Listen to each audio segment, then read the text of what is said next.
Welcome to Rockville.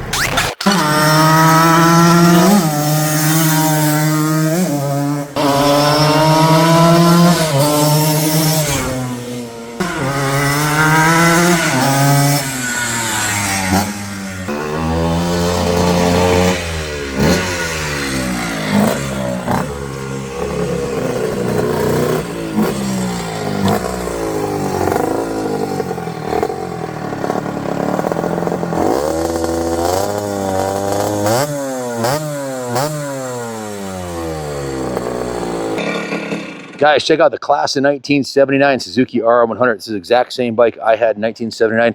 I wish mine was this trick. It wasn't even close to this nice. This one's got a fully kitted Racetech RM125 front fork on it with new Racetech internals, brand new 21-inch front tire, new front fender, new front number plate, brand new set of bars, crossbar pads, Scott levers. It's got a brand new set of levers, grips, and cables.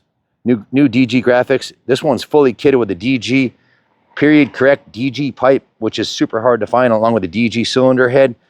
Mac Whitehall rebuilt the engine. It's got about an hour time on it. The crank was trued. The piston is bored second over with a Wiseco 0.020 Wiseco.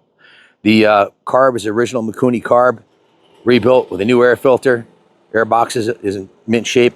And of course, it's got a matching 125 RM swing arm on the back, along with a set of RM125 Fox air shocks. So still legal for the 100cc class because it is a 100, but it's got a much improved suspension. It's got a new saddle with new foam, new rear fender, new side number plates. That's I'm 99% sure that that's the DG silencer on there also. All the hardware on the bike is new.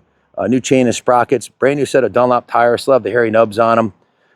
Mac Whitehall ported it, so it's a screamer. It's all the power is up high, like all the 100cc weight race bikes would be back in the day. Has the original factory pegs, which are nice and straight. The original shift levers mint. The engine cases are really nice. It's got the beautiful original countershaft sprocket. The cases, no damage on the cases. Frame rails, you got to show them the frame rails. Frame rails on this thing there's not a single ding on this left one. And I don't feel any on the right one, which I would have destroyed this in one season at NESC, racing through the rocky tracks like Middleborough. So just a really, really, really cool piece of moto history right here. The swing arm bearings are brand new. The zero play in the rear wheel bearings or the swing arm. This is really quite the cool piece. The front wheel bearings are super tight. Forks, shock, work fantastic. Just a really cool classic. It's again, it's ported, so it's a screamer, man. This thing is all top end. Slip the clutch and rev it to the moon, and it sounds amazing. The levers on here are actually upgraded to, these are the Magura clutch perch and lever, and it has a Magura 314 duo throttle. Nice set of bars. Also has the Magura clutch lever over here, as you can see, with a brand new Terry cable.